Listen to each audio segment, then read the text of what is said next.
नमस्कार. सर्वप्रथम माझं नाव योगेश अंधारे. मी IT इंजिनियर आहे. 10 वर्षाचा मला एक्सपिरियन्स आहे आणि मला ट्विन्स मुली आहेत, शौर्य आणि धैर्य. ज्यावेळेस त्यांचा शाळेत टाकण्याचा विचार चालू झाला त्यावेळेस माझ्या मनात सर्वप्रथम हीच गोष्ट होती की पुण्यासारख्या ठिकाणी आम्ही राहिला असताना त्या सर्वप्रथम सामान्य माणसाला भेडवणारी समस्या म्हणजे फीस. सो ती एक गोष्ट होती आणि सेकंड थिंग होती की ठीक आहे, फीस तर आपण काहीही करून भरताल, पण त्याच्यानंतर त्या अनुषंगानं ते शिक्षण त्यांना मिळालं पाहिजे. एक प्रत्येक पॅरेंटची जी भूमिका असते ती माझी पण होती.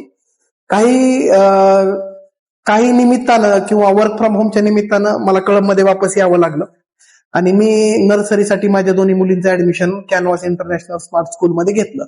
सर्वप्रथम तर शाळेचं इंट्रोडक्शन वगैरे ऍडमिशनच्या आधी जी प्रोसेस होती त्याच्यामध्ये जे काही टीचर किंवा जे काही शाळेचा स्टाफ इन्व्हॉल्व्ह होता ते लोक शाळेबद्दल इन्फॉर्मेशन देत होते की खगोलशास्त्राची रूम सेटअप केलेली आहे किंवा इंग्लिशचे क्लासेस, जे काही वोकॅबलरी वगैरे जे काही वाढवायच्या पद्धती आहेत त्या दृष्टिकोनातून मुलांना फ्युचरमध्ये कसं शिक्षण दिलं जाईल या सगळ्या गोष्टींचे एक जो फाउंडेशन होतं ते पूर्णपणे आम्हाला सांगितलं गेलं.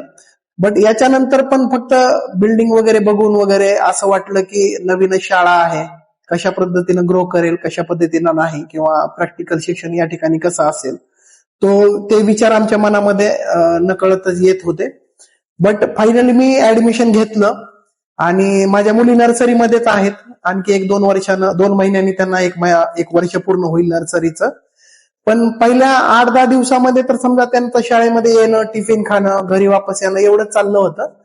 बट नंतर कालांतरानं असं जाणवलं की ती त्या घरी आल्यानंतर खेळताना सुद्धा काही इंग्लिश शब्द बोलतायत.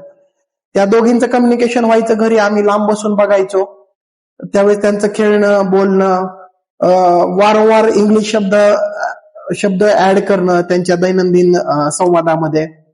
आणि आणखी ज्यावेळेस आम्ही पुढे गेलो, ज्यावेळेस 3 महिने झाली, 4 महिने झाली, त्यांच्या ज्या काही युनिट टेस्ट वगैरे होत होत्या त्याचे रिझल्ट पण समोर येत होते आणि त्या ज्या पद्धतीनं ग्रो करत होत्या त्या पद्धतीने मला एक गोष्ट जाणवली की फक्त पुस्तकीच नव्हे तर 100% प्रॅक्टिकल एज्युकेशन या ठिकाणी द्यायचा प्रयत्न होतोय.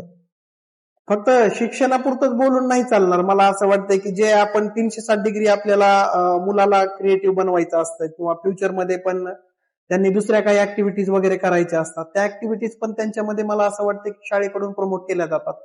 तर मी सर्व पालकांना आव्हान करतो की खरंच कॅनव्हास इंटरनॅशनल स्मार्ट स्कूल जे कळंबमध्ये चालू झालेलं आहे ते खरंच आपल्या मुलांच्या भविष्यासाठी आणि त्यांच्या जडणघडणासाठी रिस्पॉन्सिबल आहे आणि तुम्ही तुमच्या पण मुलांचा, तुमच्या नातेवाईकांचा, मुलांचा प्रवेश या ठिकाणी घ्यावा आणि मला असं वाटतं की त्यांना एक चांगला प्लॅटफॉर्म या ठिकाणी जो उभा राहिलेला आहे तो त्यांच्या भविष्यासाठी खरंच खूप हेल्पफुल आहे. तर तुम्ही खरंच एकदा कॅनव्हास इंटरनॅशनल स्कूलमध्ये आपल्या विद्यार्थ्यांना टाकून एक्सपिरियन्स घेऊ शकता. धन्यवाद.